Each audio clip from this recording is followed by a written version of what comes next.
माझ्या महाराष्ट्रातील बांधवांनो, भगिनींनो आणि मातांनो, आज मी आपल्याकडे न्याय मागायला आलेलो आहे. आणि हा न्याय व्यक्तिगत माझ्यासाठी नाही, तर आपल्यासाठी मागायला आलेलो आहे, लोकशाहीसाठी मागायला आलेलो आहे. गेल्या 2.5 वर्षापूर्वी आपल्या आशीर्वादाने जे आपलं सरकार चाललेलं होतं, ते सरकार कोणत्या पद्धतीने पाडण्यात आलं आणि कोणत्या पद्धतीने नवीन सरकार आपल्या माथ्यावरती आपल्या इच्छेच्या विरुद्ध बसवण्यात आलं, हे आपण सगळेजण भोगतो आहोत.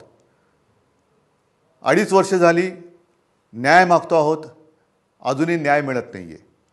आणि आपण जे असं म्हणतो की न्यायाला विलंब लागणे म्हणजे न्याय नाकारणे, हा एक प्रकारे न्याय नाकारला जातो आहे. शेवटी न्यायालयाकडनं न्याय मिळत नसेल तर जसं लोकमान्य टिळक म्हणाले होते, त्या सर्वोच्च न्यायालयात म्हणजे आपल्या दरबारात मी न्याय मागण्यासाठी आलेलो आहे. काय केलं नाही या लोकांनी? माझा पक्ष म्हणजे आपला पक्ष तर चोरलाच. म्हणजे किती बेगुमानपणाने हे वागतायत. दिवसा ढवळ्या दरोडा घातला, आपला पक्ष चोरला, पक्षाचं नाव चोरलं, पक्षाचं चिन्ह चोरलं, अगदी शिवसेना प्रमुखांचा फोटोसुद्धा चोरला आणि म्हणे हे त्यांचे विचार घेऊन पुढे चाललेले आहेत. हे सगळं चोरलं तरी देखील केवळ आणि केवळ आपल्या आशीर्वादामुळेच मी ठाम उभा आहे.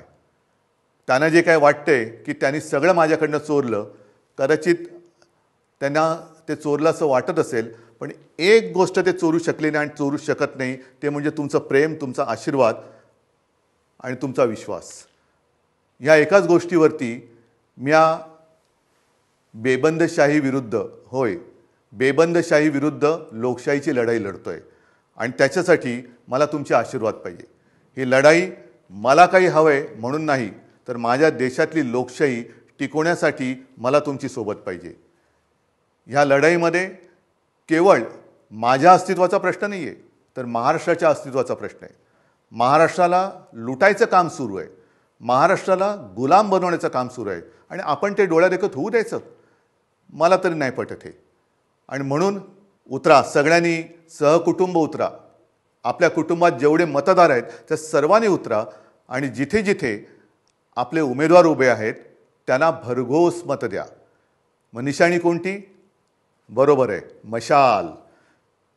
बाळासाहेबांची मशाल, शिवसेना प्रमुखांची मशाल, हिंदू हृदय सम्राटांची मशाल. आणि प्रत्येकाने या त्वेषाने आणि जिद्दीने उतरलं पाहिजे की मी बाळासाहेबांची मशाल आहे आणि ही बेबंदशाही मी माझ्या मताने जाळून भस्म करून टाकणार म्हणजे टाकणारच.